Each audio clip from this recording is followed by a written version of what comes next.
So you're drawn to this new design, which Hyundai calls Parametric Dynamics. And now the all-new 2022 Tucson is on your shopping list.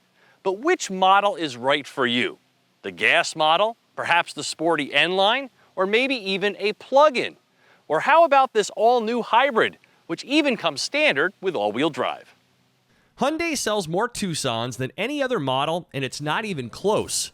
So it's no wonder they're expanding its offerings with a variant for everyone. And this week I'm getting to know the gas-electric hybrid Tucson without the plug, with a starting MSRP of $30,275 including destination. It's available in 3 trim levels, and as usual, I've got the top-of-the-line model called the Limited. That gets you exclusive standard features, such as premium exterior design details, like these funky daytime running lights integrated into the grille, a panoramic sunroof, heated and ventilated leather seats with a driver's side memory setting, an 8-way power passenger seat, a heated steering wheel, heated rear seats, the larger touchscreen with navigation, capacitive touch HVAC controls, which can also be summoned with voice commands, Smart Park that allows you to use the key fob to pull the Tucson into and out of tight parking spots, wireless device charging, expanded ambient interior lighting, and a host of driver assistance features, including an around view monitor and blind view monitor a la Honda, but better. That's a lot of stuff to entice the Tucson hybrid shopper into the Limited, which stickers here for $38,854, with the only option being the floor mats. This deep sea paint takes on varied appearances depending on the lighting, but if you're a fan of hard creases, embellished grills, and dynamic wheel designs, this Tucson is your jam. It's longer, wider, and taller than the previous generation, leading to considerably more passenger and cargo volume. So this is an excellent choice for families who don't need a third row. These rear seats recline and come with 2 vents and 2 USB ports. There's not a major hump in the floor either, so the middle seat isn't torture.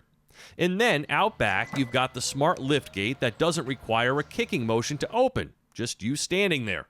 Remote release levers for the rear seats, and a dual-level cargo floor that provides a little more room when needed.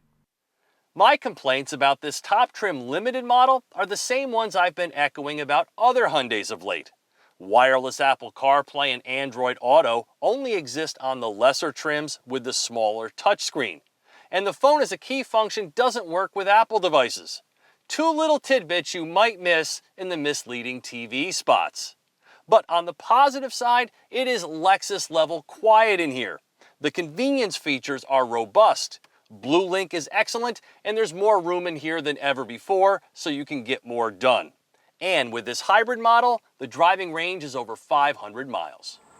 The powertrain pairs a hybrid-tuned 1.6-liter turbocharged engine, a hybrid-boosted 6-speed automatic transmission, an electric motor, and lithium-ion polymer battery pack beneath the rear seats. Combined system output of 258 pound-feet of torque is varied between the front and rear wheels to a greater degree than most of its competitors, with a driver-selectable lock mode for slippery conditions. 226 horsepower makes the hybrid considerably more powerful than the 187-horse gas-only model. And there are 4 drive modes, including Sport and Snow, that fine-tune the electronic controls for appropriate operation. With 8.3 inches of ground clearance and Hyundai's extensive off-road testing, the Tucson hybrid feels like it's adequately capable of some non-tarmac duties. As for towing, every Tucson is rated at 2,000 pounds, regardless of powertrain. 37 mpg trails both the Honda CR-V and RAV4 hybrids by up to 4 mpg, but Hyundai's spin on that is that the Tucson is more engaging to drive and therefore requires less of a hybrid sacrifice, if you will. And I would say that there's some truth to that, though I'm not really sure this Tucson moves the needle that much in terms of hybrid powertrain technology. Eco is the default drive mode, and though it would make more sense to me if it were the smart setting, this is not an Eco mode that's going to make you want to scream. It's actually very well balanced. And then in sport mode, the energy is kicked up, which allows you to play with the e-handling technology, which acts as a torque vectoring system for a greater sense of connectedness. But it is this Tucson's smooth, quiet ride and not some sort of special handling agility that makes it stand out. And the power delivery is on point too. You also get a fair amount of EV-only motoring for a hybrid, helping to achieve 37 mpg city, 36 highway.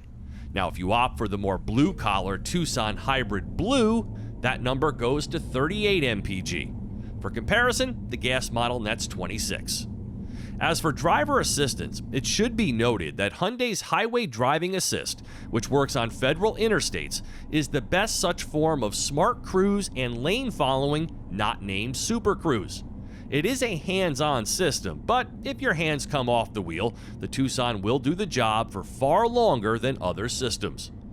And in general, Hyundai's electronics package and BlueLink app are top-notch.